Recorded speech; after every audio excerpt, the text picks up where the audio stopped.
Let me talk a little bit about microphones. I mentioned this a little bit earlier, but a few different types. I just kind of want to run through the different types and what they require from us from the board standpoint. So dynamic microphone, condenser microphone, ribbon microphone, those are kind of going to be our main three, with a ribbon probably not being used that often.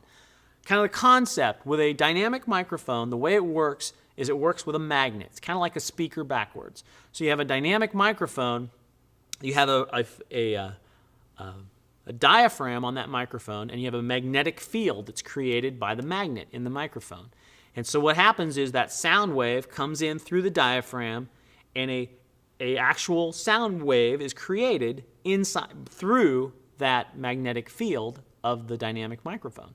And so that is your sound wave that gets picked up, and then it's transmitted down the cable. So if you think about sort of structurally what that is, that's why that's a very low signal. It's not a whole lot of sound, or not a whole lot of sound wave coming out of that through that, just having that magnet as your source to be able to create that sound wave.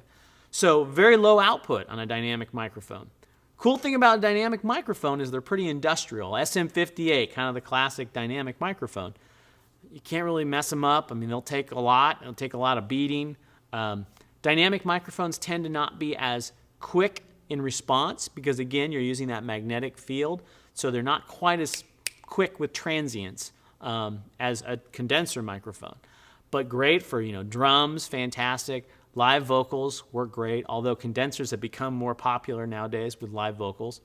So a condenser mic, sort of again how it works, is you have that diaphragm. This time you have a charged back plate, and that's what's actually creating the sound wave, is that charged back plate, not just a magnet.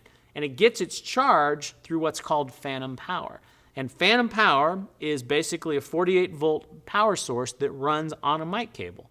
And so it's going on the mic cable, goes to the mic, it provides phantom power, which basically charges that back plate. That's the concept. Some phantom power microphones or some condenser microphones have batteries as well, just a few. It's not that common, actually. Most nowadays just run with phantom power. The board provides phantom power. Usually digital boards, it's bi-channel.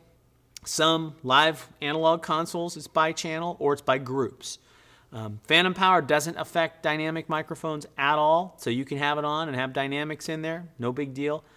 Now, a ribbon microphone is different. A ribbon microphone, you have a ribbon that is your source, and that ribbon creates the sound wave by how it moves and creates the sound wave based upon the sound pressure coming in via the source.